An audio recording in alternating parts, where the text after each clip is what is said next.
Hello, I think we are live now. Good morning, everybody. It's a real pleasure to hold that event, one more webinar, this time in partnership with the European Union delegation in Brazil and with SEBRI. And it's a special pleasure to have here with me my old friend, an excellent diplomat, José Alfredo Graça Lima, who will help me moderate this debate. Everybody knows the topic. The topic is very opportune, and it's in the form of a question. Is this time be different? Will the European Union manage to provide a joint response to the crisis in the wake of COVID-19 pandemic? And to address this very opportune topic, we have a wonderful, excellent guest speaker here, who is Dan O'Brien. I will allow myself to read his short bio, not to make sure that I don't make any kind of mistake. Dan O'Brien is Chief Economist at the Institute of International and European Affairs, Ireland's leading foreign affairs think tank.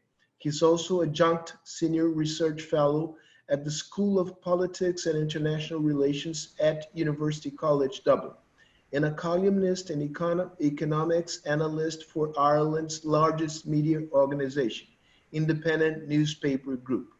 Having said that, and once again, thank you, Dan, for making the time to be here with us.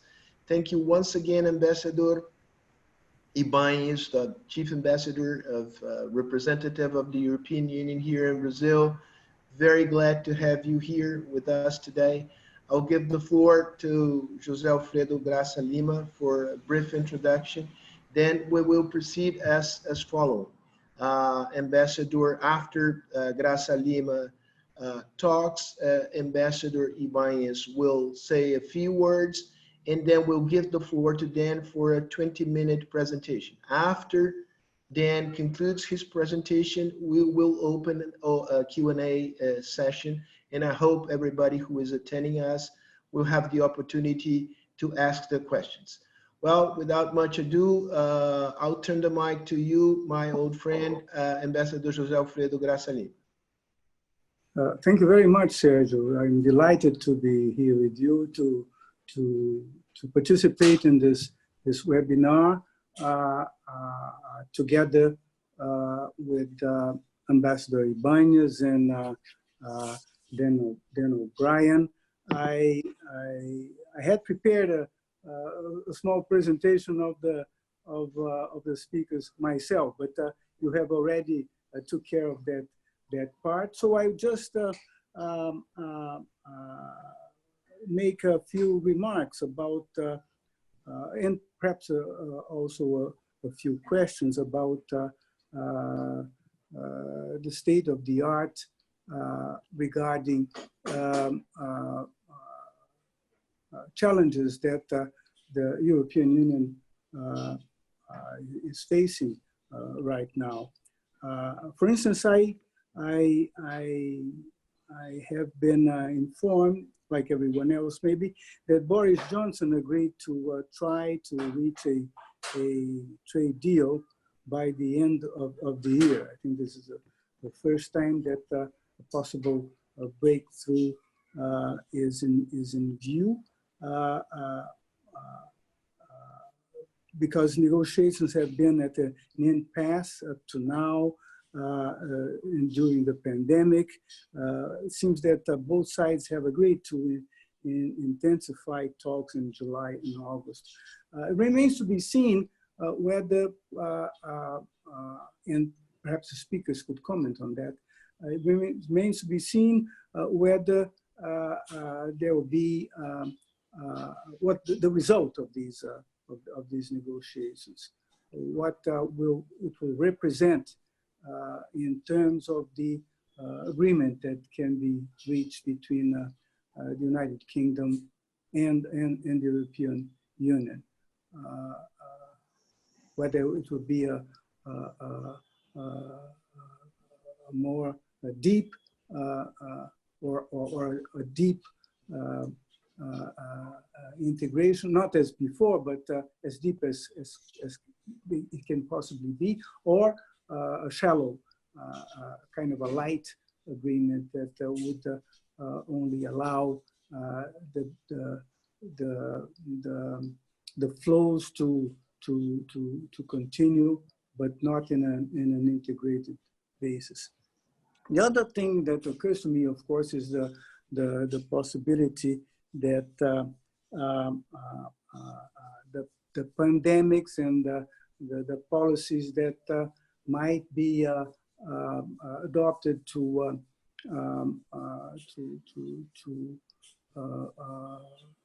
encourage recovery, whether they could affect the process of review by European authorities of the bi-regional agreement, United European Union in Mercosur. There are other factors that can play a role in this process, but I'm sure Ambassador Ybáñez has for sure already expressed his insights, and but if he could care to share with us some recent information, that would be very welcome, of course. And finally, let me ask whether or how Dan and Ignacio consider the impact of the multiple crises on the European Union itself. I mean, on the cohesion of the group, on the expectations for the future, looking, of course, to strengthen, for instance, looking, for instance, to a strengthened multilateral trading system. I know that Phil Hogan is urging members of the WTO to take action, and to take action promptly in order to overcome a number of difficulties that have arisen. If they care to comment on that as well, I think our program would be very much enhanced. Again, let me thank you, Sergio, for the initiative on behalf of SEBRI, on behalf of President Sergio Borges and our council, and thank you, of course, to our speakers, and looking forward to a very fruitful and interesting debate. Thank you, Alfredo. Now, Ambassador Ignacio, it's your turn. But before you start, let me just mention that we have here, and it's my great pleasure to have you, Barry Tamoti, General Counsel of Ireland, who is here with us today, and is among those who made this event possible. Thank you so much, Barry, for all your efforts to enhance the partnership between the Consulate General in São Paulo and many other think tanks, including Fernando Henrique Cardoso Foundation. Thank you so much. Having said that, Ambassador Ignacio, the floor is yours. Thank you very much, Sergio. It's really a great pleasure to participate in this event organized by so prestigious institutions like Fundação Fernando Henrique Cardoso. Thank you very much, Sergio. Of course, also SEBRI, with today with having the honor to share the participation all with Ambassador Graça Lima, and of course my colleague, the General Consul of Ireland in São Paulo, to discuss today an important issue, which is how the European Union responds in front of the crisis of the coronavirus. I must say that I'm very happy to be, I would say, the opening act of Dan O'Brien today, and to be able to present a little bit what the European Union is doing. And perhaps I will be leaving some of the questions that Ambassador Graça Lima has put it in front of us for the turn of the question, because all the questions he asked, they were very pertinent. As you know, probably some of you, this event was in fact planned as part of the EU European Day, or European Month, as we say here in May, with our colleagues from the Consulate General in Sao Paulo of Ireland, and it was going to be an on-site event. And it was also, it would have been an excellent opportunity to welcome Dan O'Brien, who knows so well this country, but to have him here once again.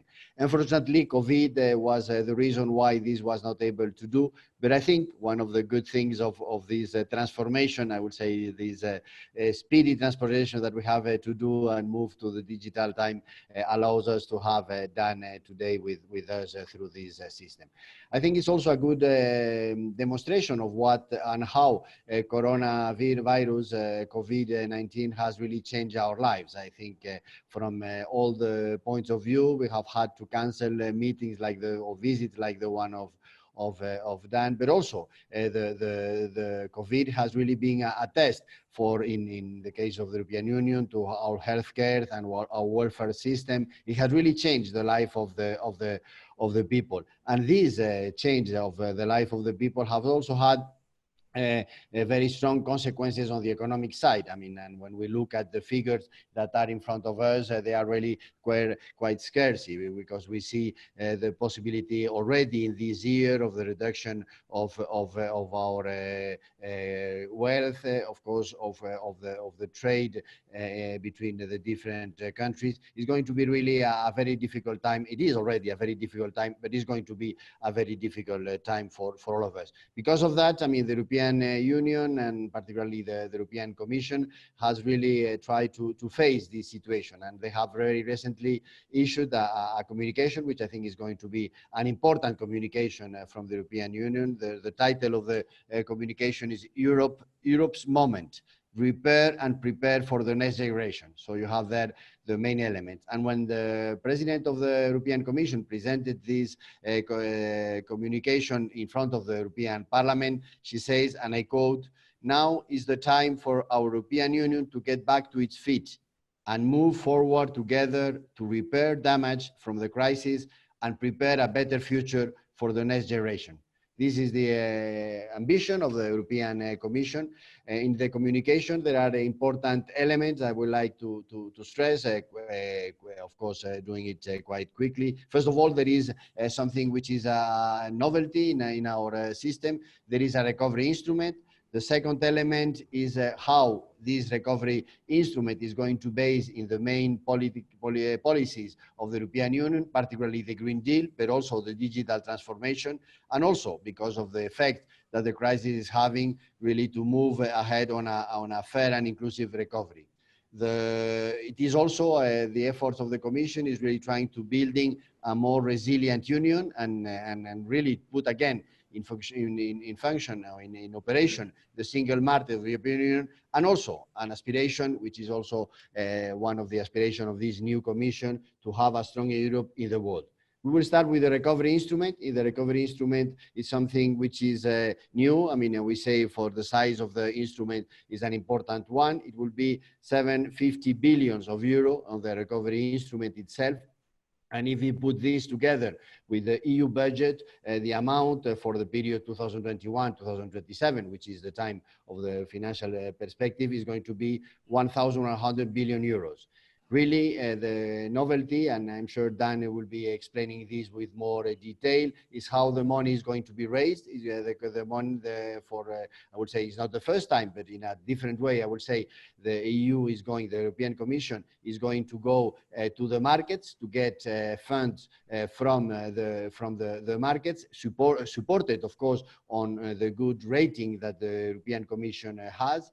And the idea is that the Commission will be investing this money that they will be getting either through grants, 500 billions through grants, 250 billions in loans to the member states. The first pillar is going to be to support the member states for investment and reform, so the member states themselves. The second pillar is about supporting the economy, incentivizing private investment. And the third pillar, which of course is important and very particularly for countries like Brazil, is from one side to reinforce our EU for Health. It's a new program that the Commission is going to present, but also to better support our global partners, because one of the lessons that we have learned is that in this crisis, we are not going to go out of the crisis alone. We have, and we need, that everybody around the world, and particularly our partners, goes out of this.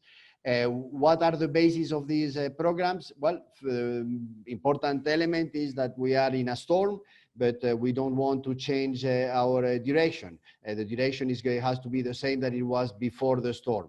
One of the priorities, as you know, of the new Commission was the Green Deal, and the Green Deal is going to be part of this Recovery Act. So the recovery, the idea of really to making all the public investment that are going to be done by the European Commission and the member states has to really respect what we call the Green Oath, which is to do not harm, really to respect and to promote, of course, the respect of the environment and the necessity we have to make this change. This, of course, is very much connected with the compromise that the European Union has with the Paris Accord, with the Sustainable Development Goals. All these elements are essential.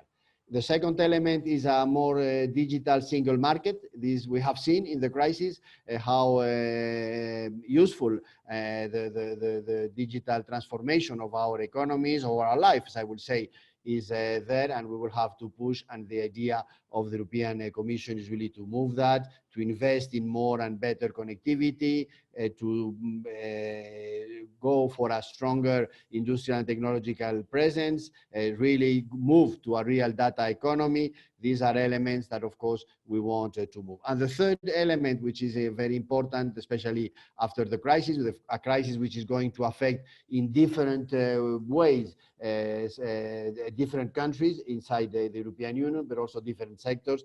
The idea of the European Commission is really to have a fair and inclusive recovery. We want to support people to stay in work. This is one of their priorities. The crisis is going to affect a lot of citizens who will be losing their jobs, and we have to support these people to be staying in the work, creating new jobs whenever it is necessary, and of course reorienting our economy in this direction. The second element is, of course, to support our companies to keep and to stay in the market. This is important. And last but not least, to promote territorial cohesion, which is, of course, a very important element in the EU project.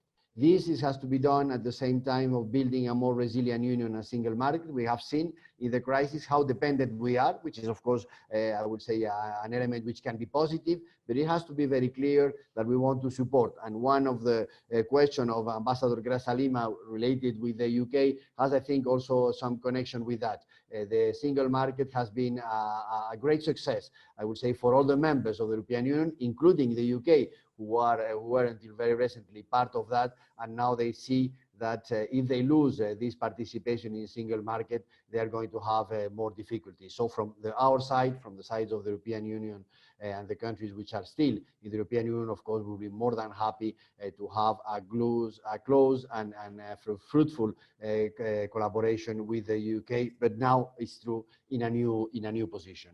Of course, this recovery has to be based in values. This is quite important for the European Commission, I would say for the member states.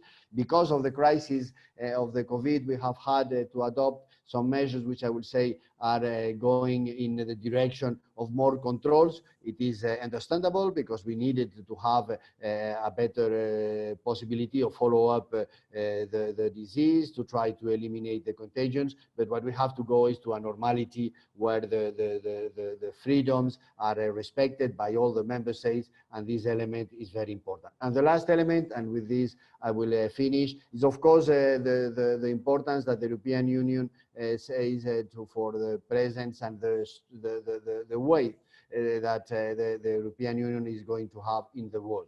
We have seen that we are in a globalized world from the positive sides before COVID. I would say also with the negative side on the fact that anything which is happening, even it starts in China, it goes very quickly to the rest of the world. So the exit of the crisis has to be together. And for that we have, and the European Union really trust on the multilateral system, we have to reinforce the rules that we have established among ourselves. We need a world which is based on rules which are respected. We need to engage with our main partners, with the US, with China, with Latin America, with all the countries, to put ahead I would say the multilateral agenda, and this is really one element. To combat COVID itself, it's a need, an effort, an international effort is needed, but I would say also to recover from COVID, this international effort is more than needed. So thank you very much for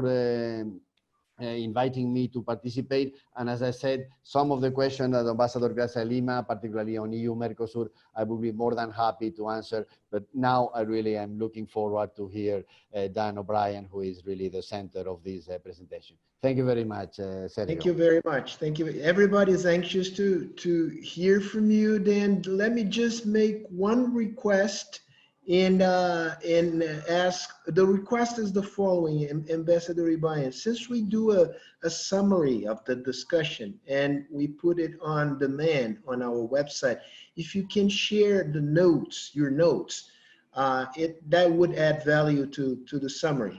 You can send them to me afterwards. The other request is to the people who are attending us. If you want to ask questions, please do it in a concise form in English through the Q&A at the bottom of the screen, or through the Facebook. Somehow the questions would come to my cell phone, and I will try to present as many as I can to the participants. Then now the floor is yours for about 20-25 minutes. Please go ahead. Thank you, Sergio, and good afternoon from Ireland, and good morning to everyone there in Brazil. It's a great pleasure and an honor to join you today. Thanks to the Foundation, to SEBRI, and to our diplomatic colleagues there. Very sorry not to be able to join in person. As you know, I'm a frequent visitor to your wonderful country, and it's always a pleasure to visit, and looking forward to doing so when it's safe. We truly are living in historic weeks at the moment. Our lives have changed. The way we live our daily lives have changed for many of us. Hundreds of thousands of people have lost their lives around the world, including in your region and in this region here. And as the ambassador said in his remarks, these are frightening times economically. I have been watching how economies have developed for a quarter of a century professionally, and I have never seen anything like this. We live in a fragile world, and when we have a shock of this kind, it's very difficult to predict how things can evolve. But I think we're facing the entire world is facing a very, very difficult period from both a health perspective and also from an economic perspective. So difficult times ahead. Very great uncertainty as well. So in making any assessment of either how a country has done, or in this case, how the European Union has performed, any assessment has to be very tentative.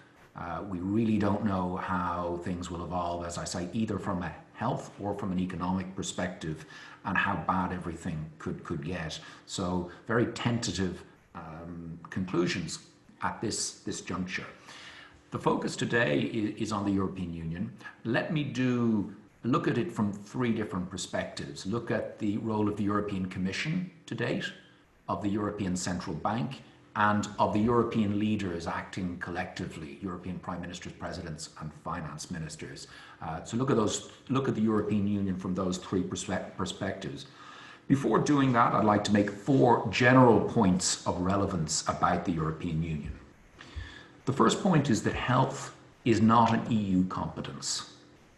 Healthcare in Europe is something, public health care is done at national or regional level in Europe, depending on the country. And of course, private health care is another matter entirely. So the EU really doesn't have that much involvement in healthcare, and I think that's an important, always important to remember when we consider, when we evaluate the role of the EU in the crisis. A second general point about the European Union, it was not built for speed. The European Union is a slow, problem-solving mechanism. It does things like regulate product standards from cars and computers to pharmaceuticals. It creates regulations for environmental protection. These are technocratic functions that necessarily happen slowly. And the EU is a regulatory superpower. It doesn't do what other states do. It's not a big redistributor of wealth. It doesn't have a very important role in the area of providing security. So the focus of the EU is very much on regulation. That tends to be slow, and that has meant that when the European Union has had to deal with crises in the past, it has often not been very good or slow to deal with them. 10 years ago, we had the Euro crisis, which lasted 30 months. Half a decade ago, we had a crisis in relation to large number of migrants coming into Europe because of instability in areas close to Europe. And again, that caused divisions. So crisis management can often be something the EU has difficulty dealing with, and we'll see aspects of that in a moment in relation to the virus, the pandemic. A third point is that the scale of this, from both a health and an economic perspective, has caused strains for all sorts of political organizations. A crisis causes difficulties and strains. And here in Europe, we've seen that everywhere, but we've also seen it in countries where there are internal differences. I talk particularly about Spain and the United Kingdom, where Catalonia and Scotland, there is a desire amongst some people in those regions to become independent. And this crisis, I think, has added to momentum in both of those countries. And that brings me to a wider point about legitimacy. And the European Union has a problem with legitimacy. I've been involved with the European Union in one way or the other for many years. And we constantly hear debate in Europe about how Europe can be brought closer to the people. This is a long discussion that we've had. As I mentioned earlier, the EU is quite a technocratic entity by its nature. In most countries, that means that we don't see the European Parliament on TV. We see the national parliament. So people's focus is still on the national debate, and attempting to create a closer European discussion and debate shared by everyone has not proved as successful as people like me who support integration would like. That's very difficult. Language is one problem. But it also means that in a time of crisis, the people can feel that the European Union has let them down. And I think that is something particularly of relevance in Southern Europe, and maybe I'll come back to that more specifically later on. So to look first at the European Commission, I think the role of the Commission so far has been the easiest to assess because it doesn't have great role in healthcare. It hasn't had a very big role in the crisis. It's had some coordinating role, of course, and as the ambassador said earlier, it's made a proposal in terms of expanding the European budget. But the two most important things the European Commission has done in the crisis has been to suspend the rules that govern spending by governments, the budgetary rules.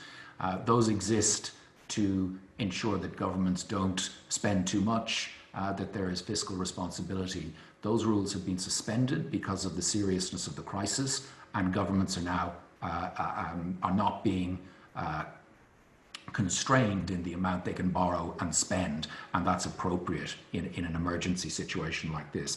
The European Commission also quickly suspended its rules on state aid. So we have very strong rules in Europe on governments giving taxpayers money to private companies, so that to prevent unfair competition.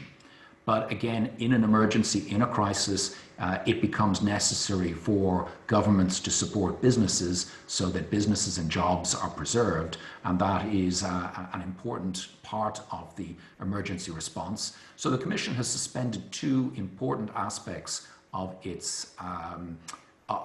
the wider rule book. And it did that early on, and that was, I think, the correct thing to do in the circumstances. Let's look at the European Central Bank. Now, the European Central Bank has been the most important EU institution in dealing with the crisis. In recent years, starting with Japan almost 20 years ago and other OECD countries at the time of the financial crisis 10, 12 years ago, the role of central banks became more important in stabilizing economies. Effectively, this is printing money. We call it quantitative easing, but effectively and somewhat simplistically, it involves printing money. Now, I don't think this is a general audience rather than an economic audience, so I won't go into the detail. I'm very happy to discuss, to take questions on it, but effectively, the role of money printing has become more important for OECD central banks in recent times, and particularly during the crisis. In the first weeks of the pandemic, the European Central Bank did not respond well. A number of statements were made by leading figures of the European Central Bank to suggest that it would not stabilize financial markets. And that contributed to a sense of panic in early March and a fear that the weakest country, and the weakest country at this time is Italy economically, and it was also the country to be first hit very seriously by the pandemic. So there was the beginning of a financial crisis which the ECB actually contributed to rather than calmed. Now that changed in the middle of March when a much more coherent approach was taken by the European Central Bank, and it made it very clear that it would behave like other central banks in the crisis, like the US Central Bank, the British Central Bank, the Swiss Central Bank, and that had the effect of calming financial markets. That meant that we didn't have a re-emergence of the Eurozone crisis from 2010 to 2012, and that that governments have been able to borrow money at low interest rates to address the crisis. Now, this is not a simple answer. You know, we all know money printing. If money printing was how countries became rich, there would be no poor country in the world. So it's not ideal. It comes with risks. But in this emergency situation, it is the least risky option. And since the middle of March, that is exactly what the European Central Bank has done, and it has signaled that it will continue to do that until next year at least. And that is the correct course of action in my view. So the European Central Bank, after a bad start, has done the right thing and has performed well.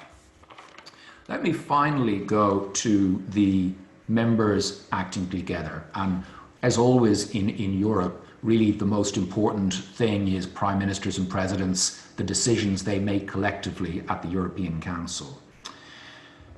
When the pandemic emerged really became an emergency in the first half of March, there was the old division between North and South Europe re-emerged very quickly and very passionately. And if anyone was watching the discussions from Europe at that time, politicians publicly said some things that were very harsh towards each other. And that, I think, illustrated the depth of feeling that there was. And generally, in Southern Europe, there was a feeling that if we are in a political and economic union together, then there should be more solidarity. And Northern Europeans felt that they would not be forced into a big increase in European integration that would cost them a lot of money. So there were very strong feelings on both sides. And this resulted in many, many meetings of finance ministers and prime ministers in the early weeks of the pandemic, where they spent many hours over days arguing about corona bonds, the idea that they would collectively issue debt, EU debt. And this became a really intense debate, and I think it damaged the European Union. For people to see their leaders fighting and arguing for many hours during an emergency situation where people were dying looked very bad for the European Union. And I think it certainly, in Italy in particular, where public opinion has gone from being very strongly pro-EU 20 years ago, over time has become much more Eurosceptic. And I certainly know from my friends in Italy that the early weeks of the pandemic caused a lot of anger towards the European Union and further eroded the view of the European Union in Italy. So the debate on corona bonds continued for quite a while, and then something very big changed. Germany's position in the middle of May shifted. Germany had been the center of the northern European countries which did not want to create what's called a transfer union, where money would go from one region, from one country to other countries. But in the middle of May, Germany joined France and made a historic shift in its position on that. Germany and France together proposed that the European Commission would be given the power to borrow 500 billion euro. Now that's about 5% of all of the government debt currently outstanding in the European Union. Now that's, as you can see, 5% of existing public debt is not a huge amount, but it's certainly a very significant development, in particular for Germany, which is the biggest, the most powerful, the most influential of the EU 27 countries. And it does mark a shift. Some people have described that moment as similar to the moment in the history of the United States when the debt of the states was brought together. Alexander Hamilton, some people have called it a Hamiltonian moment in European affairs. I think that's an exaggeration. And one reason it's an exaggeration is because it hasn't been agreed yet. And we can't be sure whether it will be agreed. There are still many, many questions about this. If it goes ahead and the European Commission does borrow hundreds of billions of euro, will it be distributed in the form of grants or will it come as loans? What sort of conditions will the governments who receive the money have to live by? How will the money be used? Will the European Commission and the leaders decide it can only be used, for example, for to reduce emissions? So there must be a very strong environmental dimension to it. Which countries will get the most money and which countries will get less money? When will it be distributed? Over what time frame? If it's not front-loaded, the risk is that it won't help the recovery out of this very deep crisis. How and who will repay the money? Again, likely to be one of the most contentious issues. Is this time different? Very early to say. I think on the basis of past history of Europe that we don't respond well to crisis. It often takes us longer to deal with them than we should. But on the basis of past evidence, Europe usually does muddle through. And we come to a solution.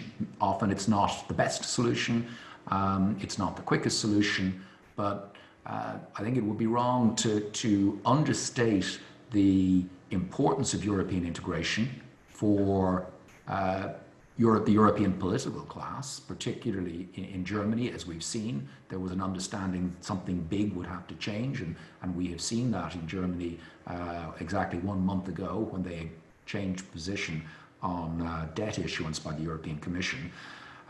So don't underestimate Europe is maybe where I'd finish. Many other issues, as was discussed. We've got Brexit, relations with Mercosur and the trade agreement, security issues in our own region, in the Middle East and North Africa, Turkey, Russia, Brexit, relations with the United States. A lot of challenges for Europe, which will all likely be made more difficult by a very severe economic crisis. But as I say, it's always been wrong to bet against Europe. So my sense is that we will find a solution. Thank you. Thank you so much, Dan. We will now start the Q&A session, and I will ask the first question. It is connected to the one that was sent to us by Norberto Valdrich, and his question is about the interplay between the complexities of the European Union, the challenges that lie ahead, that require a lot of joint action among different European countries. And this is on the one side, and on the other side, nationalistic trends prevailing at the national level. How do you see this interplay between let's say two opposing trends, nationalistic at the national level, and more, let's put it that way, federalist at the European level?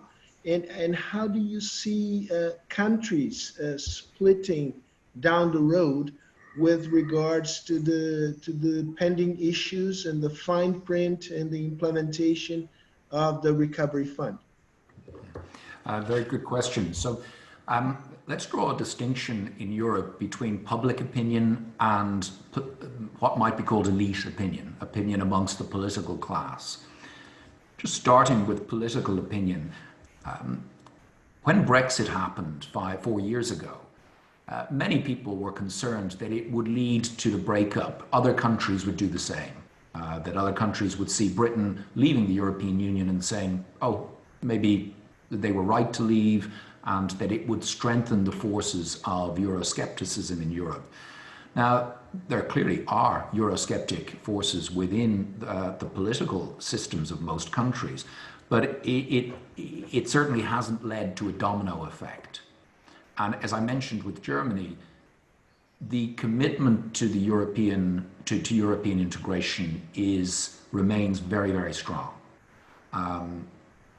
So at political level, it seems to me that there is a very strong desire to remain within the European Union and for the European Union to be a success.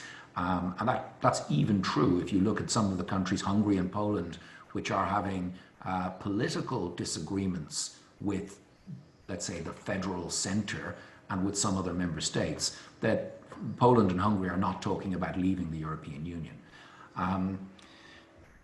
Now, let's look at public opinion, and that's different, and it differs in different countries. I mentioned Italy in particular. I lived in Italy in the 1990s, and back then there was really no discussion about Italy. Everyone was pro-integration, and that has changed a lot. So, and no country in Europe has moved towards Euroscepticism at a public opinion level quite like Italy, and there are many, many reasons for that. And that raises questions as to how that manifests electorally, and is it possible in the future that a government in Italy or another country would be elected that did advocate leaving the European Union because it simply wins most votes. So where public opinion will shift around this crisis, again, is very uncertain. Given the depths of the crisis that we're probably going to face, I think all political structures will come under strain. There will be more criticism if we go through a very difficult economic period of high unemployment. Then I think there is likely to be an increase in Euroscepticism amongst the public, which will make finding solutions more difficult. All right. Second question was asked by Otávio de Barros, an economist from São Paulo, and his question relates to whether sort of nationalistic, protectionist policies will tend to arise in certain countries of the European Union as a response to the crisis, and whether this nationwide policies will tend to prevail over a more coordinated effort and might end up undermining the European Union response to the crisis, and whether do you think what are the right way to go? Okay, another good question. I think on protectionism, certainly there has been a protectionist reaction. We've even seen that within Europe, where borders have been closed, something that would have been unthinkable 6 months ago, where borders between EU countries have been closed for health reasons. More widely, the term strategic autonomy has been used more and more in Europe recently. Maybe there's some good reasons for that. We've seen around healthcare products that there was a shortage of some of these products. In hindsight, was it wise to import so much of those healthcare products, or at least in the future, is the way to deal with that to have strategic reserves of healthcare products so that there aren't shortages in times of crisis? And personally, I think it would be better to look at strategic reserves, at additional capacity, rather than becoming more protectionist, because once the European Union, which has been an advocate of more free trade internationally, once the European Union becomes more protectionist, it seems to me that other countries will also become more protectionist. And if we all move in that direction, we will break down the efficiency gains of the global economy that have been created by a globalized economy, and everyone will lose because of that. Internally, within Europe, the suspension of state aid rules, if that goes on for a longer period of time, then that will inevitably have differences for fair competition within the EU. And that will not be good it won't be good from an economic perspective, because it will reduce competition, and it won't be good from a political perspective, because it will increase feelings in some countries that other countries are behaving unfairly and giving their companies an advantage. And that has the possibility of increasing those nationalistic kind of pressures. So I think there's a risk of a descent, a spiraling descent into protectionism, both globally and even within the European Union, as we go through this. And it's something I think we need to be very mindful of and watchful of, so that we prevent that. As the ambassador said, the single market has been a huge success for Europe, and we need to protect those things that we've been successful at. Now I will abuse my prerogative of the moderation of the moderator, and I will ask a question of my own. And the question is, what has caused Germany to shift its position? What kind of impact will that shift have on the so-called frugal countries? Because Germany is one of the engines of the European Union. It has a lot of leverage within the bloc. Will Germany prove to have enough weight to change the mindset among the frugal four, or not? This is another way to ask the same question. What are the chances of the recovery fund prevailing at the end of the day? and what kind of rules? Okay, yeah. So I think in Germany's case, there was an understanding of how serious this situation is. You know, this is an emergency. The economic crisis is already worse than during the great financial crisis of 12 years ago. It could get much worse. It really is frightening to look at how the economy here in Europe has been affected by this in most countries. It is quite unprecedented. And those disagreements, very public disagreements that happened in March and into April with European leaders and amongst European finance ministers, were very serious. You know, it's very, very unusual in Europe for leaders to criticize each other with such strong language publicly. That is just something we are not used to here in Europe.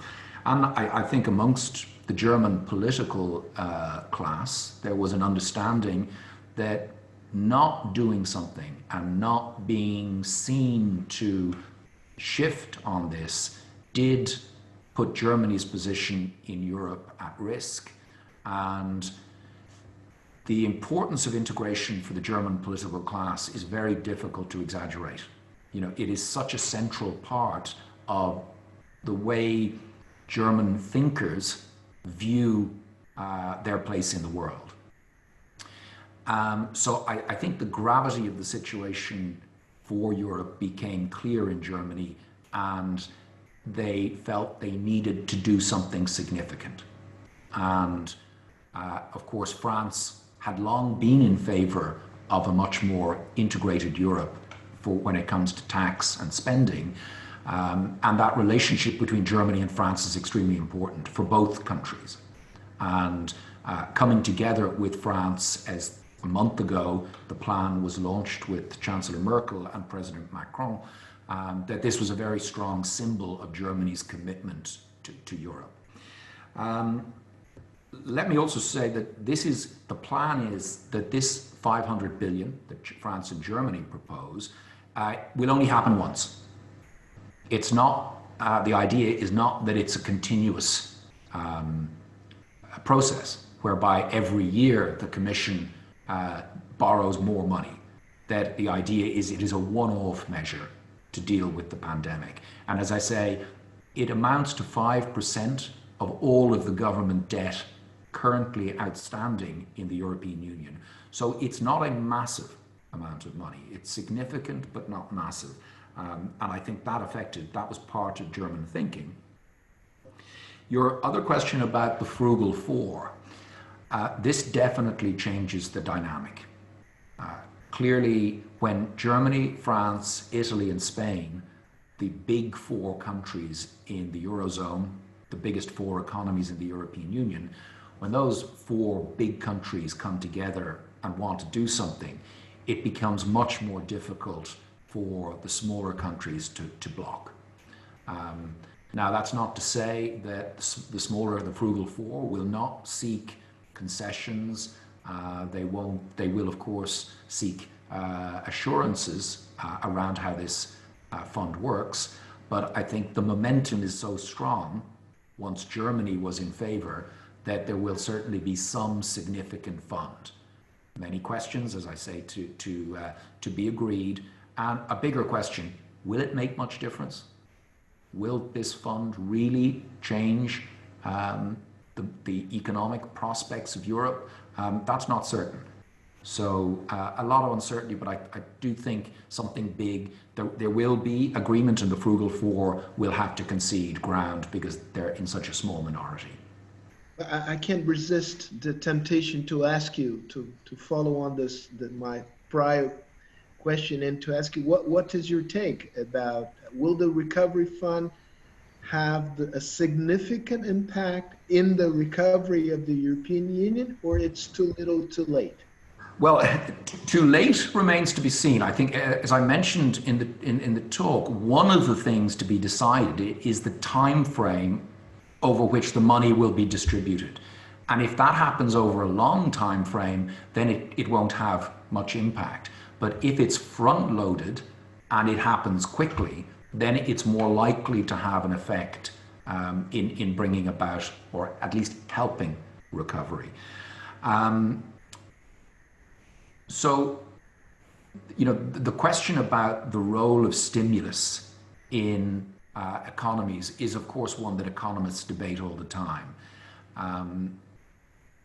I'm not convinced that this is enough money to, even if it's quickly distributed, that it will be enough to offset the scale of the shock that we've had. It really is, you know, looks like the worst economic recession in 100 years. How that evolves and what governments can do to help recovery, I think remains to be seen. So, you know, unfortunately, I'd love to be more certain about things, but again, a lot of uncertainty over how much this could help, even if it is agreed. Thank you so much. I want to invite Ambassador Graça Lima back in the game and ask him to refresh our memory about one of the questions he asked at the very beginning about how this affect Brexit and the relationships between the United Kingdom and the European Union. Please, Ambassador, concisely, can you say it again while we wait for other questions to arrive? Yeah, the questions were about Brexit, the kind of agreement that could be expected by both by the British side and by the European side in terms of a new normal in this relationship. Second, it would be about the prospects of having the European Union Mercosur agreement ratified in light of the new developments, if they have compounded to the already very difficult picture. And the third would be about the priority that European Union can realistically attribute to you know, the strengthening of the multilateral trading system in a juncture where everyone is really more worried about its own recovery. Okay. Dan, before you start, let's follow Jack the Ripper advice. Let's proceed bit by bit. So first, I would ask you to focus on the Brexit issue, because Okay. I have other questions here related to the two last ones posed by Graça Lima. So first focus Brexit, and then we can go on. Okay, perfect. Let me say, I've always been more pessimistic than the average person, analyst about Brexit. And I think so far that's proved to be correct. The relationship between the United Kingdom and the EU has been very badly damaged by Brexit. Everything that's happened over the past 4 years has caused difficulty. It's been very time-consuming for everyone. You know, in almost every way, this has been a bad experience, in my view, both for the European Union and for the UK. Looking forward, there is not much time left. Doing trade deals takes a long time, as you'll know, and there really is very little time until the end of the year. There's only 6 months before Britain leaves the European single market. As you know, Britain formally left the European Union at the end of January, but it remains de facto a member of the economic bloc. That will change at the end of the year. Britain has said just this week that it definitely will not long its de facto membership of the economic bloc, which means there's 6 months to arrange to agree a new future relationship. And that is just not a lot of time to do it. And there are also political aspects in the United Kingdom. There's a considerable pressure, a group of people in the ruling Conservative Party who want a complete, hard, no-deal Brexit. And I very much fear that that is going to be the outcome. And that will cause further problems in relation between Europe and the EU. It'll cause particular problems for my country, Ireland, because we are very connected to the UK economically. And relations between the EU and the United Kingdom, I think, are going to go through a very difficult period. And that is not something that is good at a time when there are so many challenges with other countries in our region, and, as the ambassador mentioned in particular, with the multilateral trading system. We need countries who support the multilateral trading system need to be united now and forceful in advocating measures to protect it. And Britain was always an important partner in the EU in doing that. So in Europe, we're all weakened by Brexit, and that is not a good thing to be happening, particularly at a time when so much is changing. Now the second question is related to European Union Mercosur agreement, a pending agreement. And this is a question that was asked prior by the Greek Consul General in Brazil, Stylianos, oh my goodness, I will make a mistake, Haurmouziadis, and how the COVID-19 and I would add environmental issue is affecting the relationship between the European Union and Mercosur countries, especially Brazil.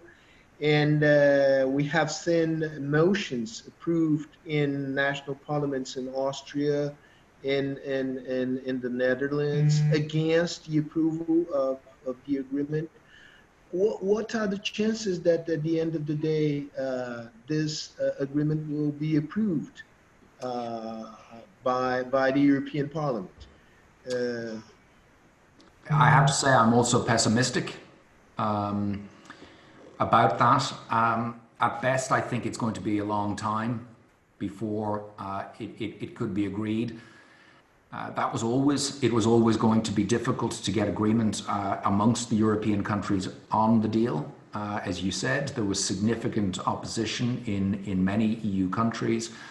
And right now, with so much that's uncertain around the economic dimension of the pandemic, I think that's going to push it further down the list of priorities in Europe. So I think it's going to make it even less likely in the short term that it will be agreed.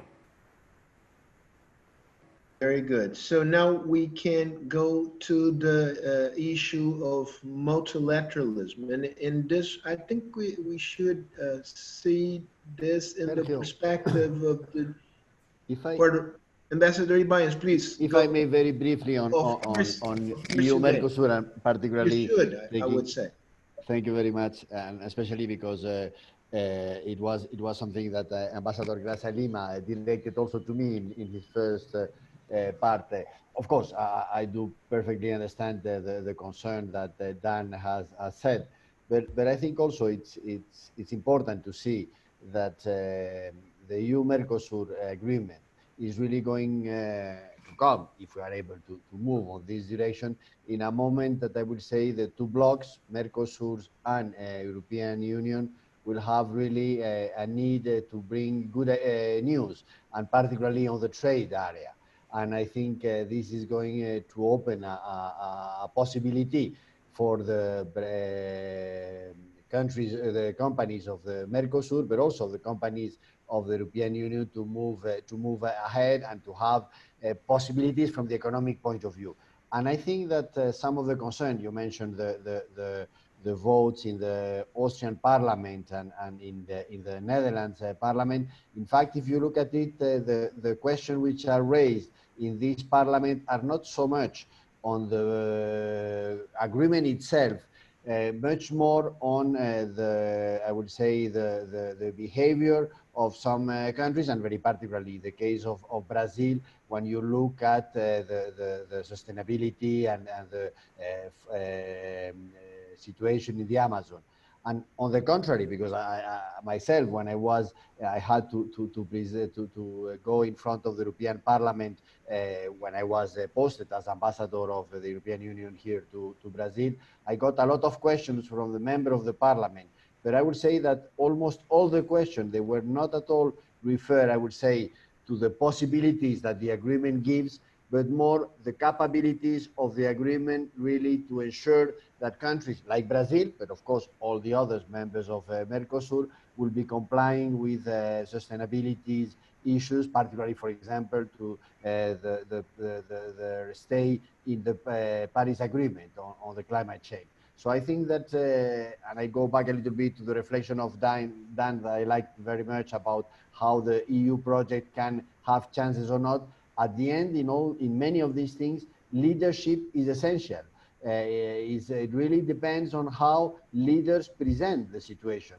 I've been working in EU institutions from the Spanish side, I would say, a lot of years, and something which always surprised, and I must say that I didn't like at all, it was that after a long discussion in Brussels, when all the points of view were taken into consideration and an agreement was reached, of course, which was not the best agreement for each of the members, many of the politicians coming back to their countries in front of the parliament say, well, yes, I did everything I could, but Brussels made wrong on this decision, not assuming that the leaders were the ones who were discussing in Brussels.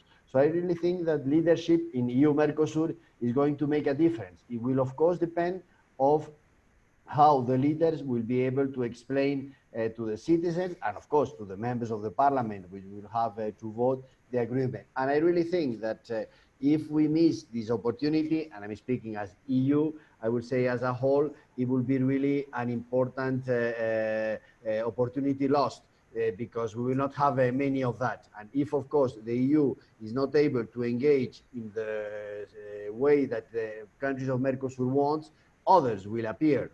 Let us think of China, the US, and others. So even with all the difficulties, I really think that the debate is an important one on the relation. It's of course important for the countries of Mercosur, but I would say that is even, because I'm European, even more important for the Europeans. If we lose this opportunity, I don't think we will have many others on this particular, I would say, strategic relation that we want to have to the countries of Latin America and particularly the countries of Mercosur. Sorry for the interruption, Sergio, but I wanted to answer particularly in respect of Ambassador Graça Lima. No, very relevant comments. Dan, would you like to react to Ambassador Ybáñez's comments? If you allow me, after you react to his comments, I would like to listen to Ambassador Graça Lima's opinion on this subject, a subject which is so important to us, South Americans and Brazilians in particular. Okay, good. So a couple of points on multilateralism and particularly economic multilateralism. The World Trade Organization is the centerpiece. It is the best example in the history of the world of effective global multilateralism, particularly its disputes resolution mechanisms. We all know that they are now in crisis because the United States has refused to appoint members to these bodies. So there's a great difficulty in the functioning of the disputes resolution mechanism at the World Trade Organization. As you, of course, know, the head of the World Organization, a Brazilian, has just resigned early. I think that's reflective of the difficulties that the World Trade Organization is having. And that institution is very important for the functioning of the global trading system, and it's certainly at risk. Let me make two other points. One is at the end of globalization. Many people are talking about the end of globalization. I don't look at it in that way. Globalization is not a on, off. It's not a binary. It's globalization is a spectrum. And there are a lot of forces in the world now pushing us away from a globalized world towards a more protectionist world. And a final point, I think one of the things that's doing that is a decline in the belief in free markets in Europe and the United States. I think the younger generation in particular is shifting to the left, doesn't see free markets as being beneficial, often sees the negative sides of free markets, which of course there are, but it seems the political direction of travel in the Western world is away from free trade, and that is an important driver, I think, in what's happening in terms of multilateralism and support for economic multilateralism. So certainly for those of us who support economic openness, globalization, Europeanization, these are worrying times, and the direction of the argument seems to be going against us. Alfredo, Wait. would you like to tackle the issue about a European Mercosur agreement? Of course, I was going to say, Sergio, that from my viewpoint, this agreement, or what was agreed between the Commission and the Mercosur countries, is extremely important for its institutional gains, more than for its market access gains. I don't see much. If you look at the quotas that are still being imposed on animal protein, and on the side of Mercosur, the quotas for the automotive sector, this doesn't quite fit into the idea of respecting WTO provisions and moving forward, creating trade. This is a fact that cannot be mentioned. I could not fail to mention. But on the other hand, because of the obligations it imposes on Mercosur members, it can be quite important for the future of Mercosur itself. That's what I would call the institutional gains, and it would be a pity that what was agreed will eventually be rejected even by the European Council or the European Parliament. It's a start. It's not ideal. It could be very encouraging for the efforts that should be made in Brazil and other Mercosur countries to go ahead with liberalization. And I do believe that if the process is not hurt by considerations of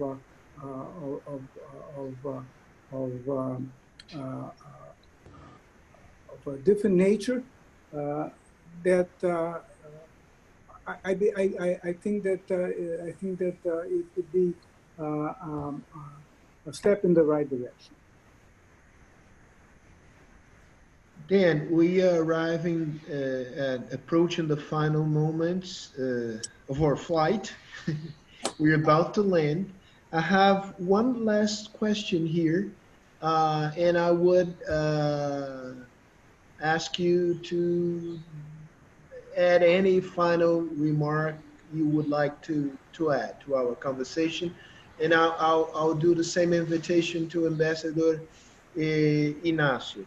The question is posed by the General Counsel of Luxembourg here in São Paulo, my dear friend Ian Ybáñez. And the question is the following.